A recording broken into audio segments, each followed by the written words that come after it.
Hello students, स्वागत है आपका अपने चैनल स्टडी विद अपनी पाठशाला में। जैसा कि आपको मालूम है, हमारे इस प्लेटफॉर्म में हम क्या पढ़ रहे हैं, daily update, exam paper solution, study material, GK knowledge, basic information and quiz games.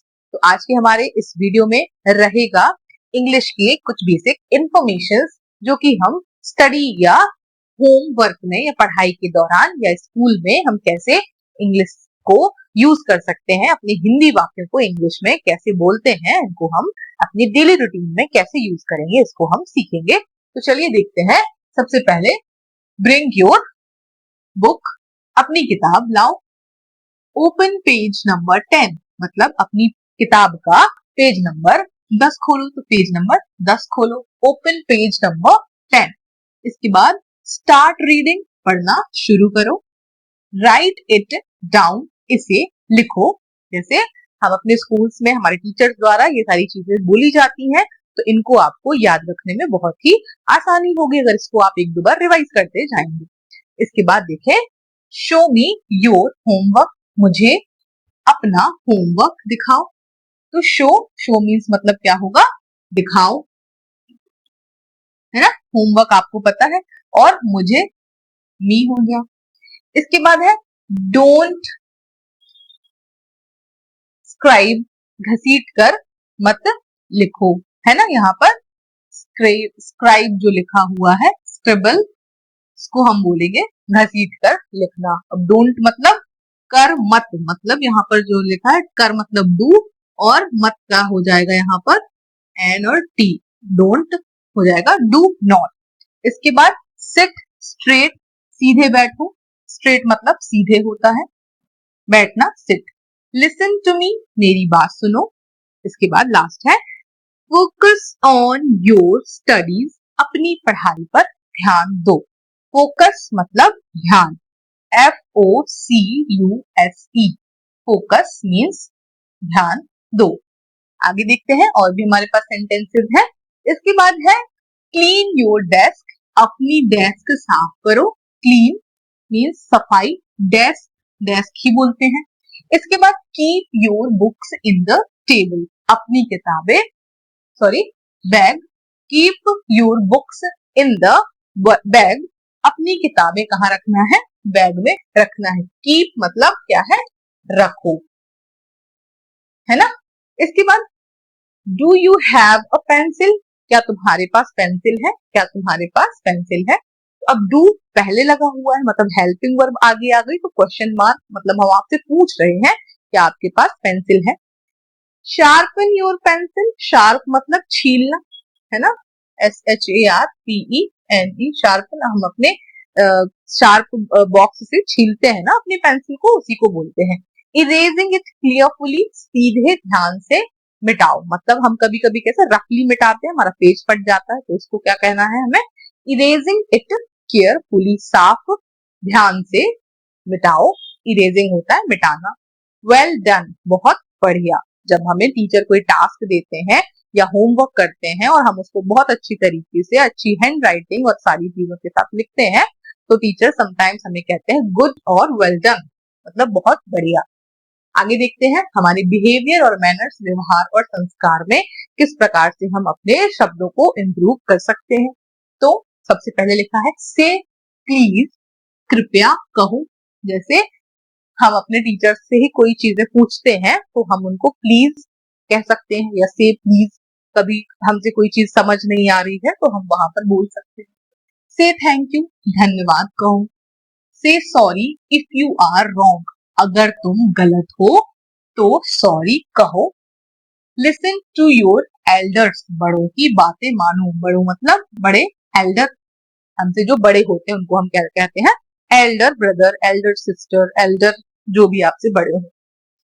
Don't be stubborn, जिद्दी मत बनो। स्टबर्न मीन्स क्या होता है, जिद्दी।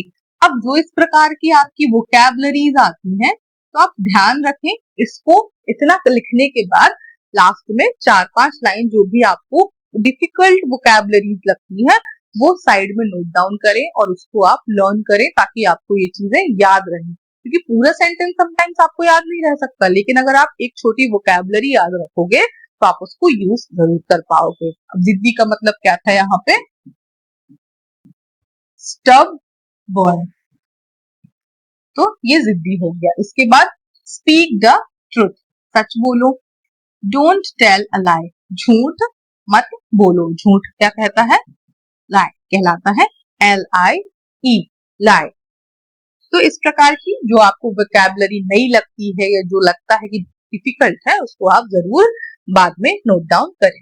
इसके बाद आगे देखते हैं, बी अ गुड बॉय और गर्ल, अच्छे बच्चे बनो। डोंट बाइट योर नेल्स, अपने नाखून मत खाओ। जैसे कई लोग नाखून काटते हैं तो वो क्या होता है, एक गंदी आदत में शुमार होता है, उसको हम कह सकते हैं don't bite your nails. Keep quiet, शांत रहो। डोंट टच दैट, उसे मत छुओ। कोई ऐसी कीमती चीज है या कुछ ऐसा है जिसको हमें नहीं टच करना है, तो हम कह सकते हैं don't touch that. Stay away from the fire, आग से दूर रहो। फायर मीन्स आग। वॉक स्लोली, धीरे चलो। Stand in a Q, line में खड़े रहो। क्यू मीन्स होता है लाइन।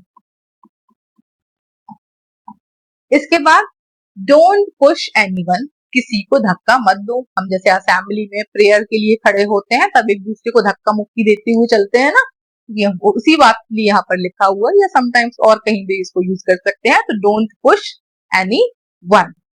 नेक्स्ट देखते हैं,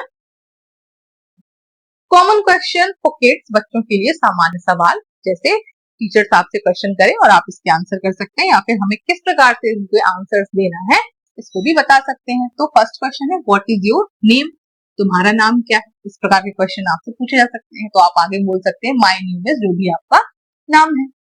फिर हाउ ओल्ड आर यू, तुम कितने साल के हो, है ना। तो 5, 6, 8, 10 जो भी, तो आप ऐसा बता सकते हो। वॉट आर यू डूइंग, तुम क्या कर रहे हो। अब आप क्या कर रहे हो, प्लेइंग मतलब खेल रहे हो, या फिर डांसिंग, है ना, कुछ भी जो भी आप कर रहे हो, या ईटिंग, कुछ भी खाना खा रहे हो।